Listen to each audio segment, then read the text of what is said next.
Hello, my name is Why Am I Online, and I hope you're having a wonderful day.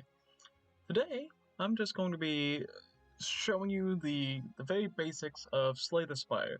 It's a game I'm really hoping to do a lot on my channel, and before I just jump right into it and speedrun it, accidentally because I'm not used to playing for other people, I wanted to do a few short videos just kind of explaining the basics of the game. Starting with this one. I'm going to show you all just how combat works, basically. And I'll explain a few other basic things. For example, we have 4 different characters.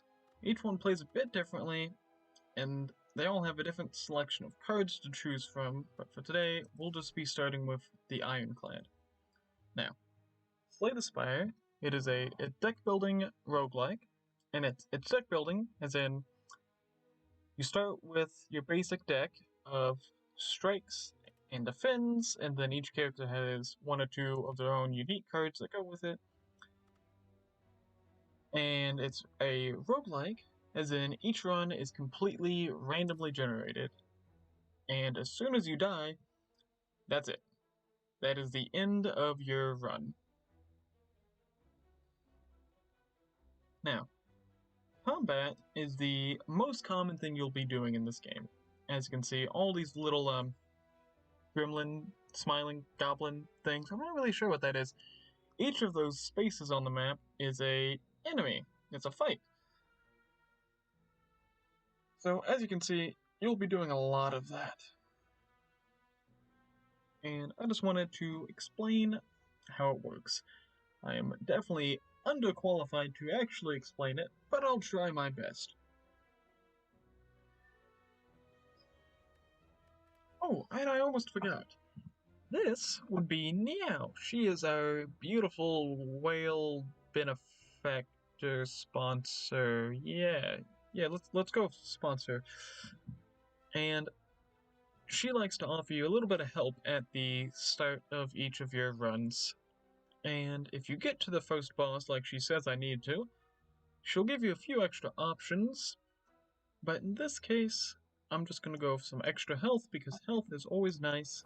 And it means I don't have to worry about it too much. Now I'll also just start right here on this left path.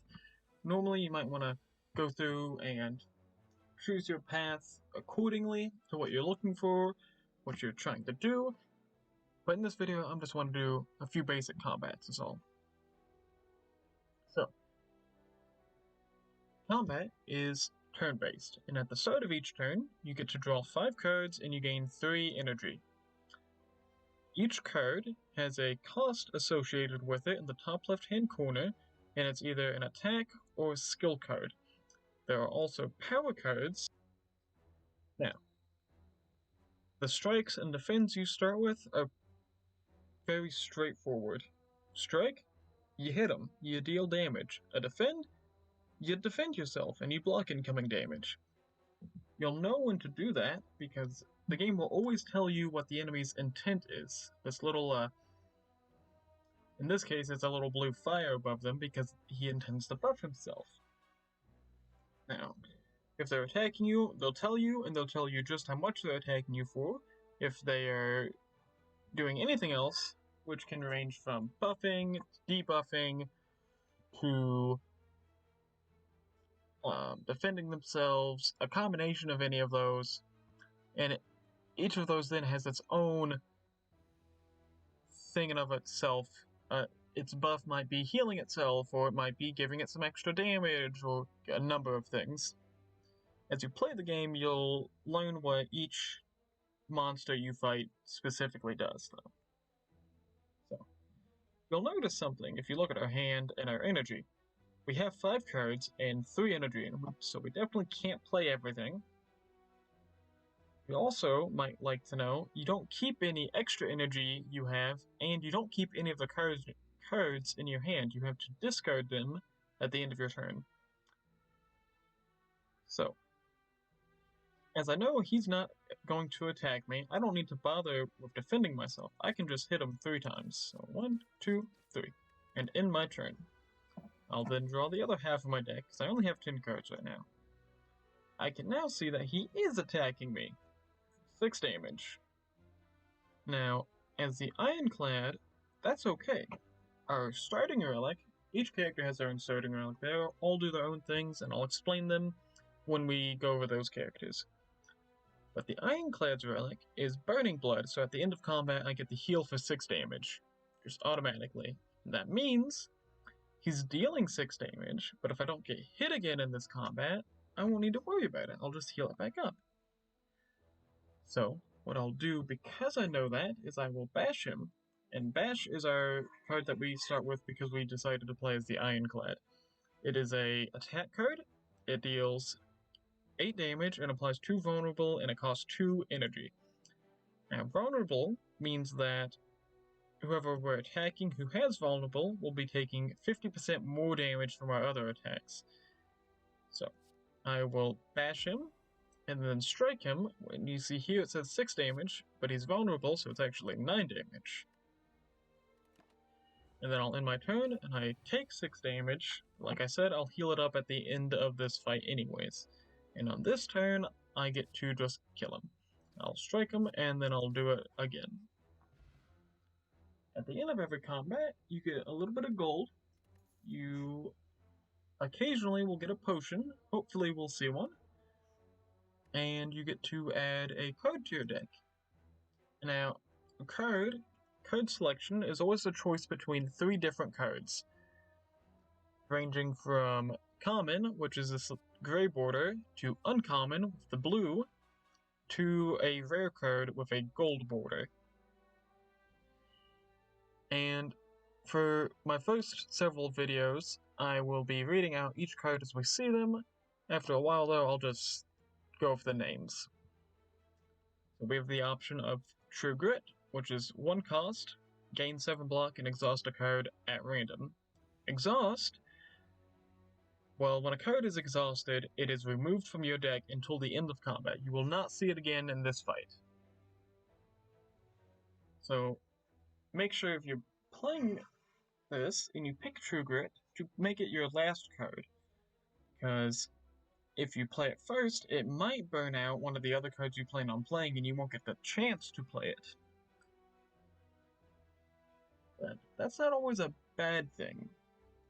Some enemies will add cards to your deck that you don't want. They might deal damage to you, they might make you weaker, or they might just get in the way. So sometimes burning cards out of your deck is a good thing, which is why you also have the option to skip your reward. You might not always want to add a card to your deck. Now, we also have Iron Wave, which is a 1 cost attack card, and you gain 5 block and you deal 5 damage. Just a very efficient card, really. A bit of block, a bit of damage. It's good. We also have Dark Embrace, which is a 2 cost power card. Now, a power card, everything else has a one-time effect, but a power card will last until the end of combat. I play this once, and then for the rest of the combat, whenever a card is exhausted, like from True Grit, I get to then draw a card. So, in some decks that could be useful, because sometimes you're exhausting a lot of cards. In other decks, you don't ever do that, and you'll never exhaust a card, and it will never come up. Which is where you might want to skip. But in this case, as we're just starting out, I think I want this Iron Wave. A little bit of extra attack, a little bit of extra defense. Never hurt. And then we'll continue. Now, in this fight, we're fighting the Jawworm. I guess it's a Jawworm. I don't know what this is otherwise. But as we can see, he's dealing 11 damage, and I don't really want to take 11 damage, so I will defend and then defend again. And I'm okay taking 1 damage, so because of that, I'm just gonna hit him again.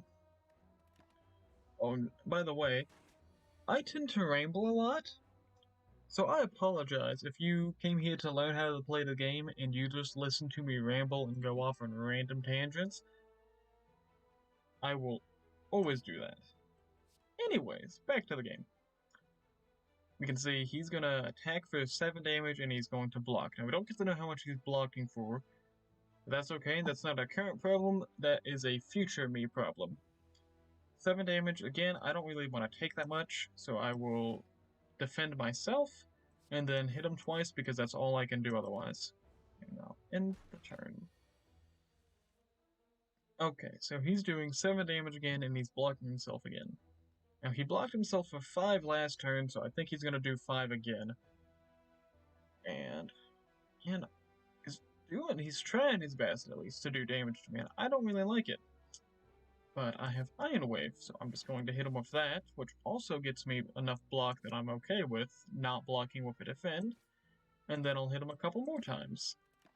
Now he's only got 10 health, and he blocks for 5. I can hopefully kill him this turn. And it looks like I can if I can do some basic math.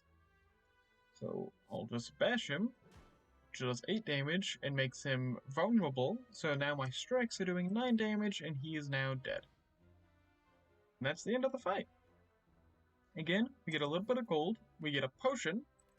In this case, we get an ancient potion, which is a one-time effect. It doesn't cost any cards. It doesn't cost any energy or anything like that. It is, you just drink it in combat and you get the effect.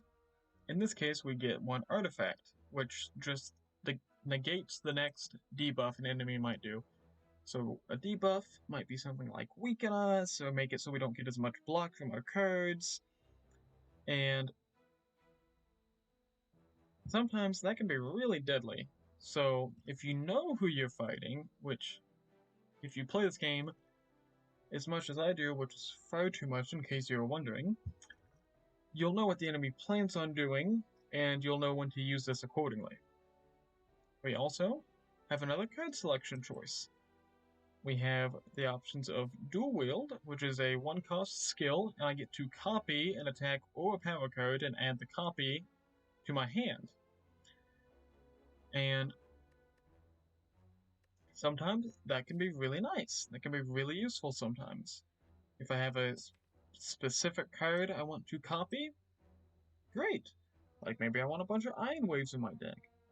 I don't, because it's not the best card, it's just an alright card.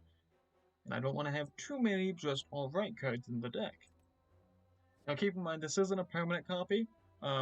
Anytime a card would say it copies something, it 99% of the time, 99% of the time, it means that it is just for this combat. Then we have a 1-cost attack in Thunderclap, which deals 4 damage and applies 1 vulnerable to all enemies. So we haven't got it yet, but sometimes you'll be fighting more than one enemy at a time, and in that case, our strikes might not cut it, since I can only kill one of them at a time. Now, usually when you're fighting more than one enemy, they're not as strong, so you can kill them a bit faster, but still, having something in the deck that deals damage to all enemies is always useful to have. Then we have Seeing Red, which is a 1-cost skill card, which is just gain 2 energy and exhaust. And that's all it is. You just gain a little bit of extra energy at the cost of having to draw this card in the first place. That's not terrible, but it's not always good either. Seeing as I'm just starting, I think I will take it, because that can kind of incentivize me to take some cards that might cost a bit more then, because I'll have a bit of an easier time playing them. So I will go ahead and take it and go on to the next fight. Now, I don't want to make this video too long. I did just want to explain kind of the basics of combat, how it works, before jumping right into a run and nobody having any idea what I'm talking about, because I'm too nervous and just going like, oh yeah, I do this and then I do that and then yeah, and then he's okay and then I go on to the next. Nobody wants that, including me. So I'm hoping to make a few of these How to Slay the Spire videos. I want to make one, like a guide for each character, and then for now, I just want to kind of explain the basics of the game, like how to read this map is what I plan on doing next. I I kind of want to do a risk versus reward after that. And as I am currently trying to do and distracting myself, as I said earlier, I do tend to ramble and go on tangents. I just wanted to explain combat. So I think this one will be the last one for this video. And oh, like I was just saying, sometimes we'll be fighting 2 enemies or more at once. And they're both attacking, which is very rude. I do not like it when I'm attacked. And because of that, I think I'm just going to play defend, and then Iron Wave. Now, I could have done Seeing Red to play the extra strike, but that wouldn't have killed him anyways, and I don't really care too much about dealing any damage to him. So I'm not really that worried about it. So I'll just end my turn and not have to take any damage at all. Alright, now we have him, who's just attacking for 5. That's not too big of a deal. And then we have the slightly bigger slime, who is putting a negative effect on me. Now, what he might be doing is he might be weakening me, or he might be adding a card to my deck that doesn't do anything. We'll see when we get there, I guess. For now, I'm just going to kill this guy so I don't take any damage, and hit this one in the back. Alright, so in this case, he was weakening me, so now all of my attacks deal 25% less damage this turn. He's also dealing 10 damage, so in that case, I want to get a defend out, as well as an Iron Wave to do a little bit of damage and block myself for the full 10 damage he's doing, and then I'll just hit him one more time. Okay, I'm no longer weakened, and he is hitting me for 7 damage and putting another negative effect on me. Man, these people just do not understand. I don't want to be hit. So, what I'll do instead is I'll just kill him. As long as I can do basic math anyways, I'll just kill him. So I have Bash and a Strike, which by itself is only 14 damage together. But Bash, if you remember, applies Vulnerable. So, I'll hit him.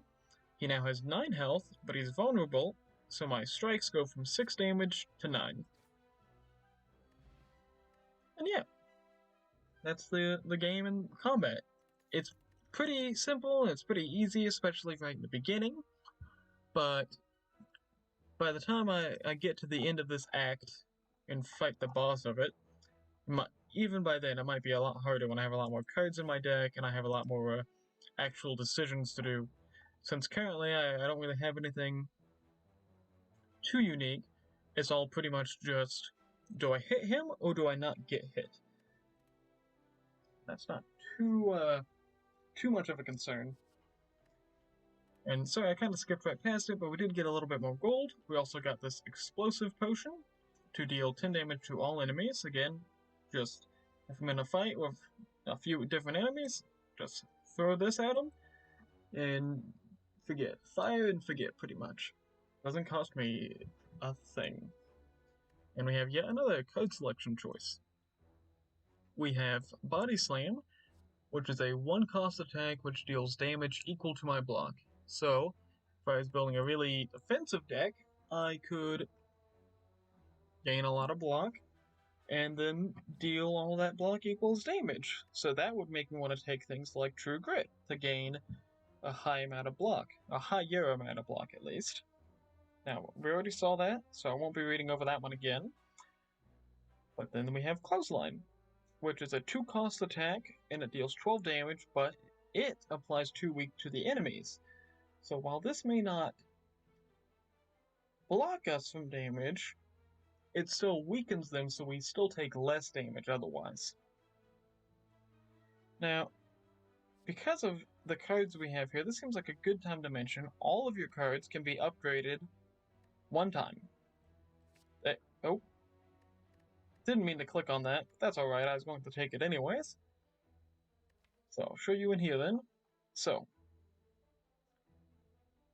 Body Slam can be upgraded, and its upgrade makes it 0 cost, which makes it a lot easier to, say, play 3 defense, and then play Body Slam to deal 15 damage, while also blocking yourself for 15. Or like Bash. Its upgrade makes it deal 10 damage and apply an extra vulnerable. Or Seeing Red also makes it 0 cost. So all the cards in the game have their own upgrades, and most of them are just kind of like, oh, reduce its cost by 1, oh, make its block a little bit better, its attack a little bit stronger. But really, that's about it for this video. I just wanted to explain the basics of combat, do things like that, just before I jump right into playing and confuse everyone else and myself. So, I do plan, like I mentioned, on doing a few more of these How to Slay the Spire videos, one for each character at least, kind of a beginner guide to the character, and then a few more beginner guide to the game. So, after releasing this first video, I do think I'm going to start doing my series on this game, where I just go through a run and see how I do. Talk about it and bore everyone with my atrocious voice. So, I'd like to thank you all for watching, and I hope to see you sometime soon.